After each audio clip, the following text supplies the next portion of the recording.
Hello दोस्तों, हरे कृष्णा। दोस्तों, आज मैं पितृपक्ष के दौरान करने वाला आपके पास एक ऐसा उपाय लेके आई हूँ जिसमें अगर आपके घर में कोई ऐसी बीमारी चल रही है जो काफ़ी लंबी चल रही है और वो ख़त्म होने का नाम नहीं ले रही है, और अगर हम देखें ऐसा कोई भी घर नहीं है जहाँ पे कोई ऐसी बीमारी ना चल रही हो, कोई घर बीमारी से खाली नहीं है। अगर कोई ऐसी बीमारी है जिससे आप बहुत ही ज़्यादा परेशान भी हो चुके हैं, जिससे आप इरिटेट रहते हैं, फ्रस्ट्रेट रहते हैं, चाहे वो आपकी बीमारी है या फिर आपके घर के किसी मेंबर की बीमारी है, चाहे वो बड़ा हो या छोटा हो, एज का इसमें कोई भी बैरियर नहीं है। अगर आपके घर के मेंबर को किसी को भी ऐसी बीमारी आ चुकी है और वो जाने का नाम नहीं ले रही है, तो दोस्तों उसके लिए पितृपक्ष में आप अगर ये उपाय करते हैं तो आप अपने पितरों को बहुत ही ज़्यादा प्रसन्न करते हैं इस उपाय के साथ। ये लंबी बीमारियां आती ही इसी वजह से हैं। इसका मतलब ये होता है कि जो आपके पितर हैं वो आप पे नाराज़ हैं, वो आपसे रुष्ट हुए पड़े हैं।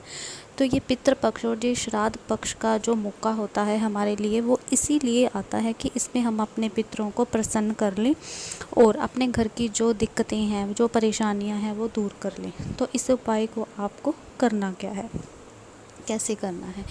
ये उपाय दोस्तों आपको करना है एक दूर्वा घास के साथ, जो कि आप मोस्टली हर पूजा पाठ के दौरान यूज़ करते हैं। दूर्वा घास जो होती है, इसे दूर्वा भी बोला जाता है, आसानी से आपको मिल जाती है। तो अगर आपको ये दूर्वा घास पहले आपको चाहिए होगी सिर्फ इस उपाय को करने के लिए। ये दूर्वा घास आपको 7 याद रखना है, काउंटिंग में कितनी चाहिए, 7 चाहिए।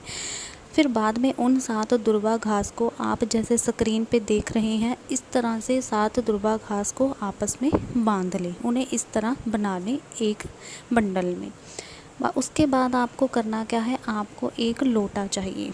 जो दोस्तों आप लोटा लेंगे वो आप तांबे का भी ले सकते हैं, अगर आपके पास अवेलेबल नहीं है तो आप पीतल का भी ले सकते हैं। आपके घर का ही होना चाहिए, किसी के घर का लाके आपको यूज़ नहीं करना है। तो उस लोटे में आपको क्या करना है, जल को भर लेना है। ये बात भी ध्यान रखनी है, जो जल है वो आपके घर का ही होना चाहिए। ये नहीं आपने किसी के घर का जल उसमें भर लिया है। आपके घर में मानिए पानी नहीं आ रहा है तो आपने पड़ोसी के घर गए, वहाँ टैप से पानी भरा, नहीं, आपने अपने घर का पानी ही इसमें यूज़ करना है। लोटे को ऊपर तक पानी से भर लें, उसका पूरा फुल कर दें।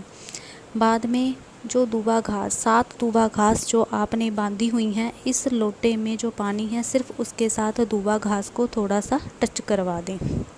टच करवाने के बाद करना क्या है, आपको जो अब लोटे का पानी है आपको कहाँ लेके जाना है, आपके घर के पास जो भी कोई शिव जी का मंदिर है, आपको उस लोटे का जल वहाँ लेके जाना है। आपको क्या करना है, उस लोटे के जल को शिव जी पे चढ़ा देना है। चढ़ाते समय आपको क्या करना है, आपके परिवार का जो भी मेंबर जिसे बीमारी है उसका नाम लेते हुए और अपने पितरों का स्मरण करते हुए आपको शिव जी को प्रार्थना करनी है कि हमारे घर के इस मेंबर की जो बीमारी है उसको आप दूर करें। और साथ ही आपने अपने पितरों को भी रिक्वेस्ट करनी है कि आप हम पर अपनी कृपा बरसाएं, और अगर आप हमसे कोई नाराज़ हैं तो हम आपसे क्षमा याचना करते हैं। इस तरह उस पर्सन का नाम लेते हुए जिसको बीमारी है और अपने पितरों को स्मरण करते हुए ये जो लोटे का सारा जल है आपको अपने घर के पास जो भी कोई शिवलिंग का मंदिर मिलता है, शिव जी का मंदिर मिलता है, वहाँ पे जाना है और लोटे का सारा जल आपको शिव पर चढ़ा देना है। और याद रखना है कि चढ़ाते समय आपको अपने पूर्वजों का स्मरण ज़रूर करना है, उन्हें आदर सहित मन ही मन में प्रणाम करना है और उस इंसान का नाम ज़रूर लेना है जिस इंसान की बीमारी आपके घर में चल रही है, कि आप जैसे उसका नाम लेके आप बोल सकते हैं कि इसकी बीमारी आप दूर करें और आप उस इंसान पर कृपा करें। तो लोटे के जल का तो दोस्तों आपको पता चल गया है कि अपने ही घर का जल यूज़ करना है और जाके शिव जी के मंदिर पे इसको चढ़ा देना है। दूसरी बात आपको क्या ध्यान रखनी है कि ये जो आपको उपाय है पितृपक्ष के जो दिन हैं 10 सितंबर से 25 सितंबर तक, आपको ये डेली नहीं करना है, बस आपको कोई भी एक दिन करना है, वो एक दिन आप अपना चूज़ कर सकते हैं, बस एक दिन ये उपाय करें। अब आप सोचेंगे जो दुर्वा घास है उसका क्या करना है, जो दुर्वा घास बच गई है, पानी तो आपने मंदिर में जाके शिवलिंग पे चढ़ा दिया। देखिए दोस्तों, जब भी आप ये दुर्वा घास होगी ये आपको क्या करना है, किसी भी पेड़ पे जाके उसमें पेड़ की जड़ के पास आपको दुर्वा घास को फेंक देना है। और वैसे भी दोस्तों, अगर आप अपने पूजा पाठ में कोई भी ऐसी चीज़ यूज़ करते हैं कि आपको समझ नहीं आती कि आप उस चीज़ का क्या करें, तो आप क्या करें, आपको कहीं भी कोई पेड़ मिलता है, उस पेड़ के नीचे जाके उसकी जड़ के पास वो चीज़ें फेंक दें, क्योंकि इससे दो बातें होती हैं। अब देखो, दुर्वा घास है वो पेड़ की मिट्टी के नीचे उसमें दब जाएगी और उसका कोई निरादर भी नहीं करेगा, ना तो किसी के पैर के नीचे आएगी, तो ऐसी पूजा में यूज़ करने वाली जो सामग्री होती है उसका अपमान भी नहीं होता है।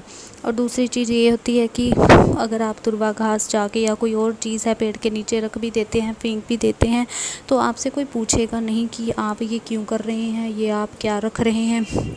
तो ये सबसे एक आसान विधि है।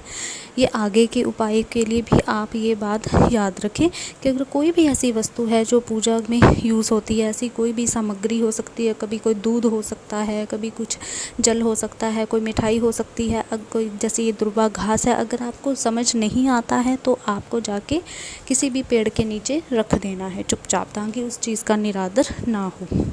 तो इस दुर्वा घास को भी आपने क्या करना है, आप जाएं अपने घर, अगर आपके घर में ही लगा हुआ है पेड़ तो भी ठीक है, अगर आपके घर में नहीं है तो आप आसपास देखें कि जहाँ पे आपको कोई पेड़ लगा मिले तो उसके नीचे उसमें आप ये दुर्वा घास को फेंक दें या गिरा दें, तो वो धीरे धीरे अपने आप मिट्टी में दब जाएगी और वो कभी किसी के पैर के नीचे नहीं आएगी। तो इससे नहीं तो, क्योंकि पूजा में यूज़ होने वाले सामान का निरादर भी नहीं होना चाहिए, अपमान भी नहीं होना चाहिए, हमें इस बात का भी पूरा ध्यान रखना है।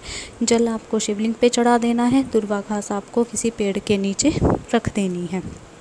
तो दोस्तों, अगर आप लोटे में जल लेके और एक दुर्वा घास के साथ ये उपाय पितृपक्ष के दौरान किसी भी एक दिन करते हैं, तो इससे आपके जो पितृ हैं बहुत ही खुश होते हैं और आपके घर में जो भी लंबे समय से आपके किसी भी मेंबर की कोई बीमारी चल रही है तो वो आराम से दूर हो जाएगी। अब आपको कोई भी नई परेशानी का सामना नहीं करना पड़ेगा। आपके घर में अगर ऐसी कोई भी दिक्कतें हैं, कोई बीमारी, कोई सक्सेस ना मिलना, पैसा ना आना, काम का रुकना, और जैसे कि हमारे घर में क्लेश बड़ा रहता है, बच्चे आपका कहना नहीं मानते, हस्बैंड वाइफ में कलेश है, सास बहू में कलेश है, तो ये जो सारी दिक्कतें हैं वो इन वजह से ही आती हैं। इसका मतलब यही होता है कि जो आपके पितृ हैं वो आपसे नाराज़ हैं, वो आपसे खुश नहीं हैं। तो दोस्तों, पितृपक्ष का ये मौका आप बिल्कुल जाने ना दें। श्राद्ध पक्ष के दौरान आप ये एक उपाय ज़रूर करें और अपने घर की जो भी सारी दिक्कतें हैं उसे दूर कर सकते हैं। आपके घर की जो बीमारियां, जो संकट, जो दुविधाएं हैं वो सारी इस पितृपक्ष के दौरान दूर होंगी। जय श्री कृष्ण।